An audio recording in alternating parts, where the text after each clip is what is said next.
शासन तक के अपनी बात कह सके और उन सुझावों का क्रियान्वयन भी हो सके।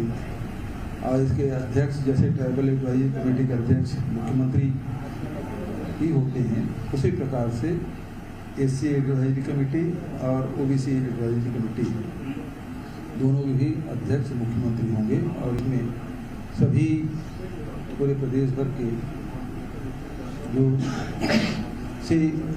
सदस्य इसमें लिए जाएंगे। एक बहुत महत्वपूर्ण दो महत्वपूर्ण निर्णय इसमें लिया गया है।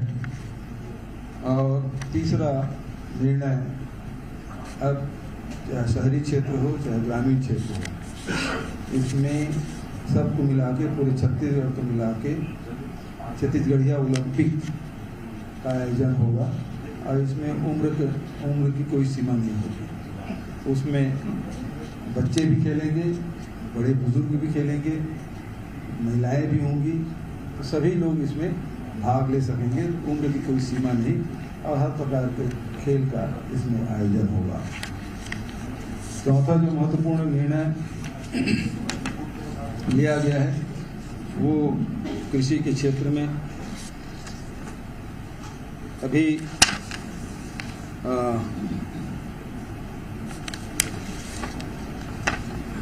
कृषि के क्षेत्र में जो सहकारी बैंकों में जो साख समितियों के द्वारा जो ऋण दिया जाता था उस सीमा को बढ़ाकर 3 लाख रुपया तक अब उसे 0% ब्याज में किसानों को ऋण मिलेगा, जिसमें हार्टिकल्चर है, फल है, उद्यान है, मछली पालन है, इसमें इस सबको जोड़ा गया है। एक बहुत महत्वपूर्ण फैसला। अभी तक के हम लोग उसकी सीमाएं कम थी, अब उसे बढ़ा के 3 लाख तक के कर दिया गया है। अलग अलग फल में, सब्जी में अलग अलग ऋण व्यवस्था होती थी, तो उसमें निश्चित सीमा रहता था कि जिसमें 0% ब्याज देते थे, अब उसे बढ़ा के 3 लाख तक की सीमा को बढ़ा दिया गया है। एक और महत्वपूर्ण फैसला कि पूरे प्रदेश में अब क्योंकि ऊर्जा उत्पादन में अब बहुत महत्वपूर्ण निर्णय पूरे राष्ट्रीय और अंतर्राष्ट्रीय स्तर पर हो रहे हैं और सोलर लाइट से ही हम लोग बिजली उत्पादन उसको बढ़ावा देने के लिए, सोलर को बढ़ावा देने के लिए, लेकिन सोलर से जो बिजली मिलती है वो दिन को ही, ऐसे में जितने भी हमारे वाटर बॉडीज हैं तो उसके ऊपर में एक छोटा वाटर बॉडी बना दिया जाए और दिन भर में जितना बिजली वो पैदा करेंगे सोलर से, तो उसे पंपिंग करके ऊपर के तालाब में भर दिया जाए और फिर से उसे हाइडल प्रोजेक्ट के रूप में उपयोग करें ताकि रात को भी बिजली मिल सके। इस योजना को भी हम लोग हाथ में लिए हैं। और एक और महत्वपूर्ण फैसला कि जितने भी हमारे ट्रांसमिशन लाइन हैं 11 kV के, अब उसमें ग्रिड से जोड़ने की बात होती है और इसलिए उस जमीन उस ग्रिड के नीचे में कोई यदि बिजली उत्पादन करना चाहे सोलर का, तो फिर शासकीय भूमि है तो उसे 1 रुपया की दर पे उपलब्ध कराएंगे नॉमिनल रेट पे। और दूसरा, यदि किसान के खेत यदि पड़ रहा है और किसान यदि सहमत है, उसकी सहमति के बिना कुछ नहीं होगा, यदि वो सहमत है और अपनी ज़मीन देने के लिए तैयार है तो फिर 25 साल के लिए चूँकि एग्रीमेंट होगा और वो 30,000 रुपये प्रति एकड़ प्रति वर्ष के हिसाब से उसे रेंट मिलेगा और 6% हर साल उसमें वृद्धि होगी। और 25 साल के बाद यदि किसान नहीं चाहे तो एग्रीमेंट ख़त्म हो जाएगा और वो अपना जितने भी सोलर पैनल वगैरह जो लगा है वो हटा लेगा। यदि सहमत हैं तो आगे भी बढ़ाया जा सकता है। तो एक बहुत क्रांतिकारी एक निर्णय छत्तीसगढ़ सरकार के द्वारा किया गया है। इसी प्रकार से सामाजिक क्षेत्र में अभी तक के करीब 48 संगठन हैं, उसे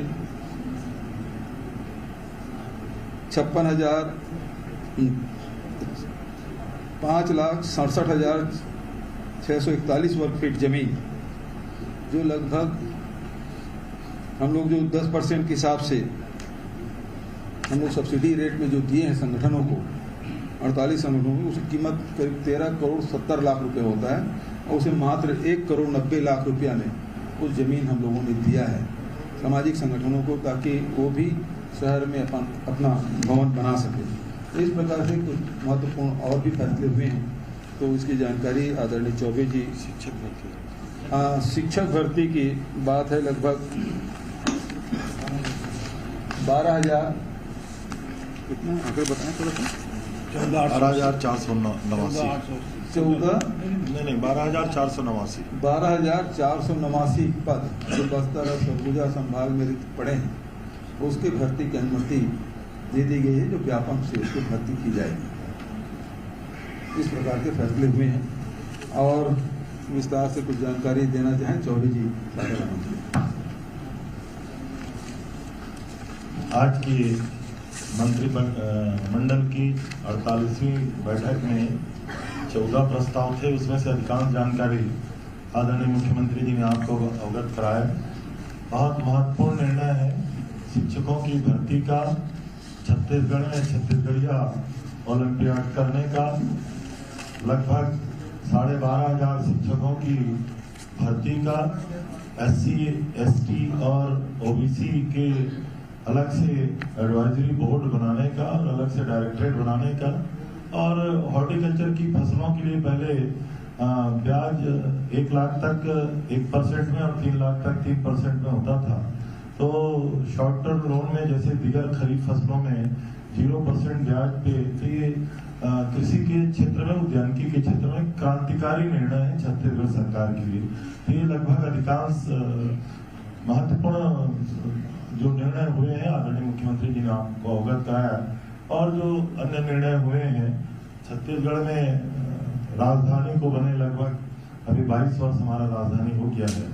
सारे विभागों के भवन है, महानदी, इंद्रावती, शिवनाथ से लेकर के कृषि विभाग के लिए भी भवन बनाना है नया राजधानी में, तो कृषि विभाग के भवन के लिए भी जगह का आवंटन आज के मंत्रिमंडल के बैठक में निर्णय किया गया।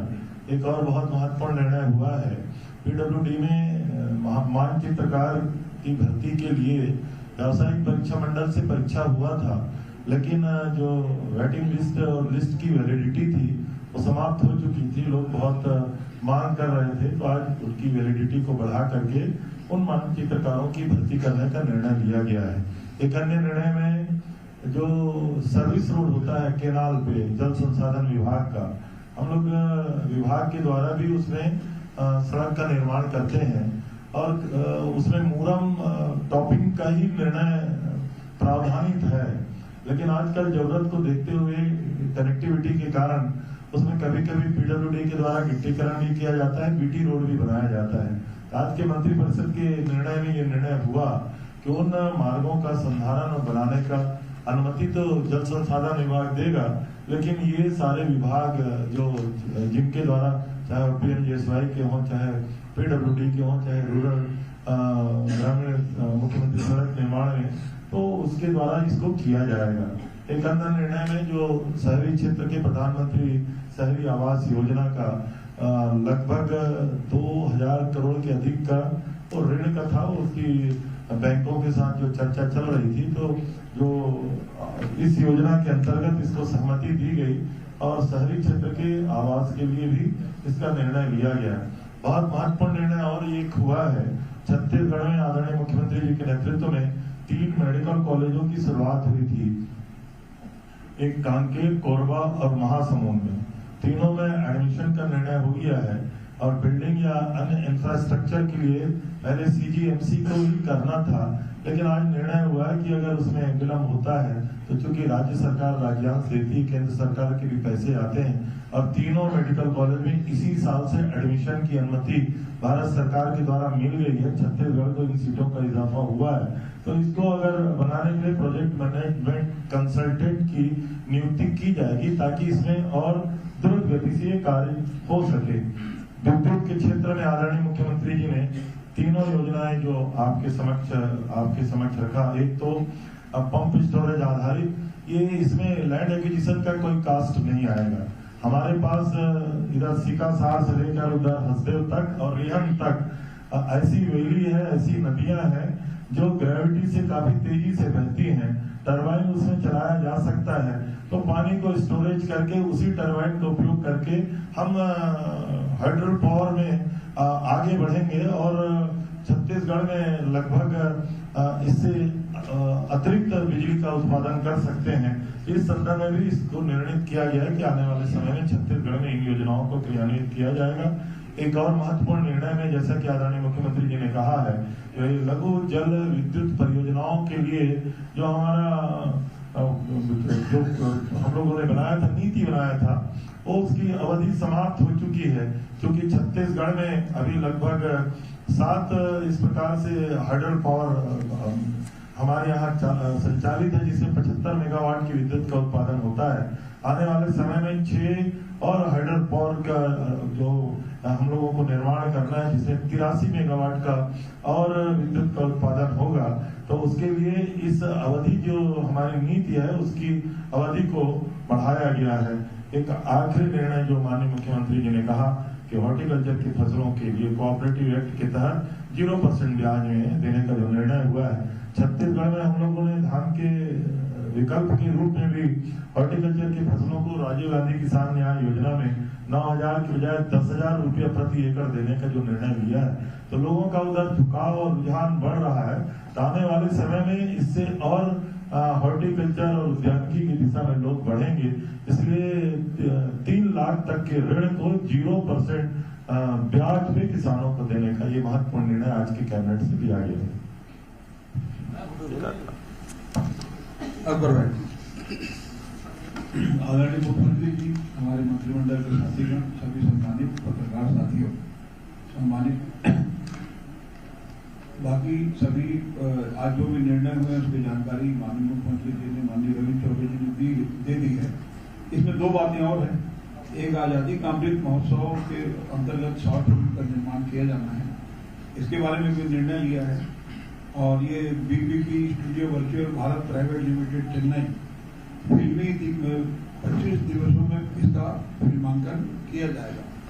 इसके अलावा एक निर्णय और इसमें जो जानकारी मिलाई गई है कि राज्य शासन द्वारा जो अधिसूचित अनुसूचित क्षेत्र हैं, बस्तर और सरगुजा संभाग के अलावा गौरेला, पेंड्रा और कोरबा, इन जिलों के सर्वांगीण विकास के लिए वहाँ पे जो तृतीय और चतुर्थ वर्ग के कर्मचारी जिनकी नियुक्ति हुई है, तो उसके बारे में संभागीय स्तरीय पदों पर जो नियुक्त और जिला स्तरीय पदों पर जो नियुक्त हुए हैं, तो उनको उनकी प्रतिनियुक्ति, संविलियन, उनका स्थानांतरण, संलग्नीकरण जिला और संभाग के बाहर नहीं किया जाएगा।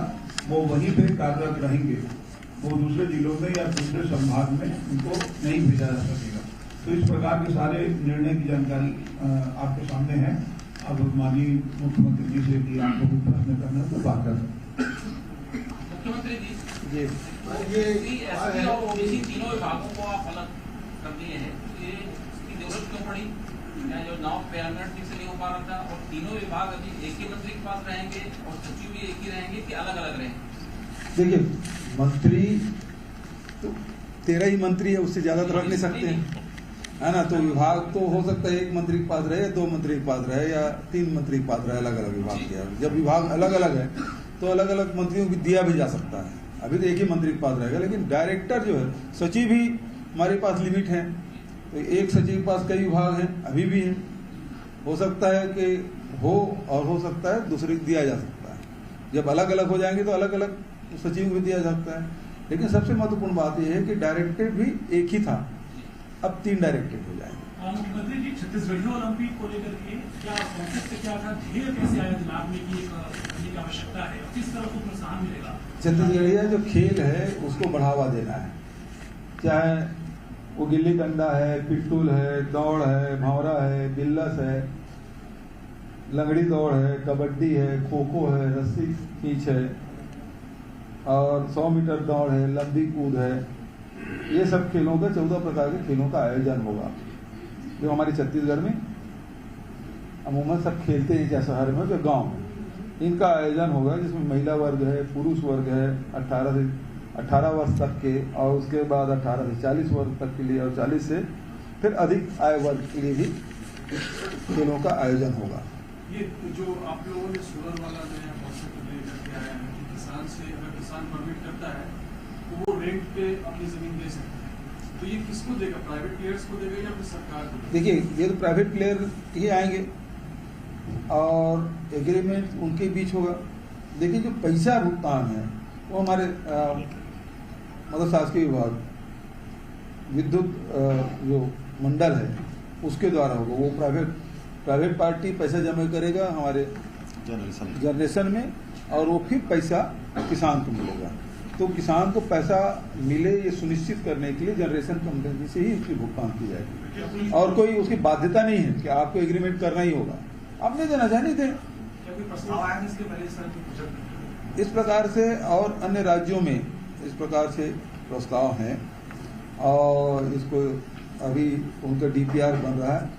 हम लोग भी उसका डीपीआर बनाएंगे, और इससे होगा कि हमारी जो थर्मल पावर है उससे सस्ते दर पे बिजली मिल सकती है, और जो कार्बन उत्सर्जन जो हो रहा है उससे भी बचा जा सकेगा। और प्राइवेट किसान लेना चाहें तो बहुत आकर्षक। अब धान की खेती में मान लो 25,000 रुपया बचता है, इसमें 30,000 रुपया सालाना उसको मिलेगा, कास्ट भी नहीं लगना है, और 6% की वृद्धि भी है हर साल। लेकिन कुछ प्राइवेट पार्टी जो है सीधे नहीं कर रही किसानों को 40,000 रुपए तक में कई लोग मेरे 25 दिया अपने जमीन, ये पहले ही शुरू होते हैं मेरे इलाके में।